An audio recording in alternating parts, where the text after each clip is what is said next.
In terms of like what to do for your cardio, you really have a lot of flexibility. Basically, anything that gets your heart rate up into a target heart rate zone. Literally anything that you can do for an extended period of time and keeps your heart rate up in that target zone.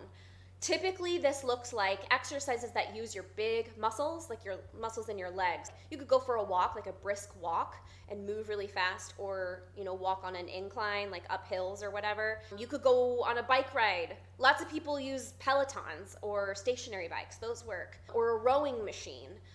This is what we call steady state cardio. Steady state cardio is where you're like doing something like repeatedly over an extended period of time, usually using your big muscles, and just keep maintaining that. You're trying to maintain that heart rate within that target heart rate zone.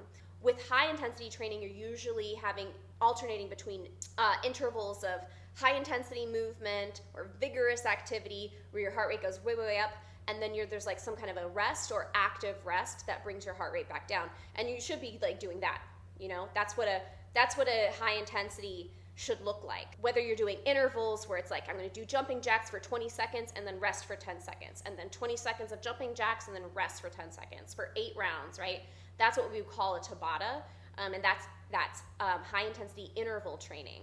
But any high intensity training should include periods of active recovery or rest to allow your heart rate to kind of just like keep staying within that moderate and high intensity zone.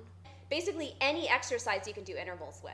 If you like to walk, you can do periods where you walk really fast and then you walk slow. Walk really fast and then walk slow. For like 20 seconds, you're going really, really fast, speed walk. And then for like 45 seconds, you're walking at a more moderate pace. And then you speed walk for 20 seconds. And you do that for like 20 minutes or something. So there's interval training, there's steady state training, and sports as well. A lot of my clients do sports. Like I have clients who play softball, I have clients who play cricket, I have clients who play basketball.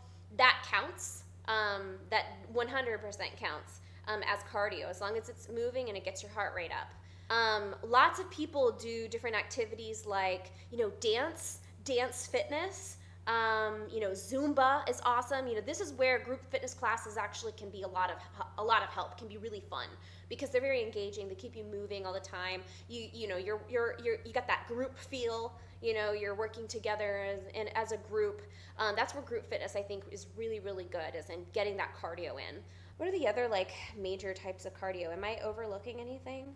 Oh, circuit training. Circuit training is this is like probably my favorite style besides like martial arts and sports. The reason I love circuit training is it kind of allows you to practice technique of resistance training exercises with a low weight and lots of repetition. And I love this especially for people who are like beginners or intermediate lifters because they could do squats, right? And it's kind of like a practice session for squats, and they get to practice their squat form and maybe improve their squat form with just a light weight or no weight at all. And then that can carry over into their actual resistance training workouts when they're, squatting with heavier resistance for a smaller number of repetitions. So circuits are awesome for that reason. They allow you to practice your resistance training technique. You're not going to build a lot of muscle during a circuit, like a cardio circuit, even if it uses resistance training exercises. But like I said, it's good for building that technique, for getting those reps in. And then also with circuit training, it's awesome because like you can alternate between a bunch of different exercises. So if you tend to get really bored during cardio, like a lot of people get really bored during steady state. If you get bored, circuits are awesome because they keep you moving and you're just like flowing from one exercise to another.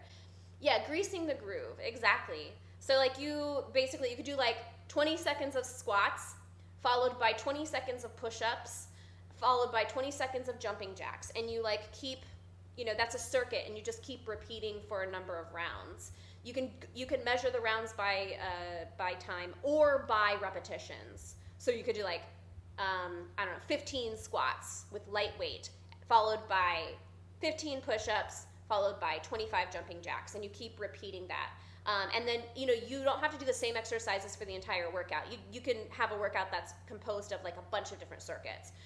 Then you do like 5 rounds or whatever of that, And then you do like another 5 rounds of 3 different exercises. It's a really nice way to get cardio in, rehearse your resistance training form and technique, and not be so bored during your cardio.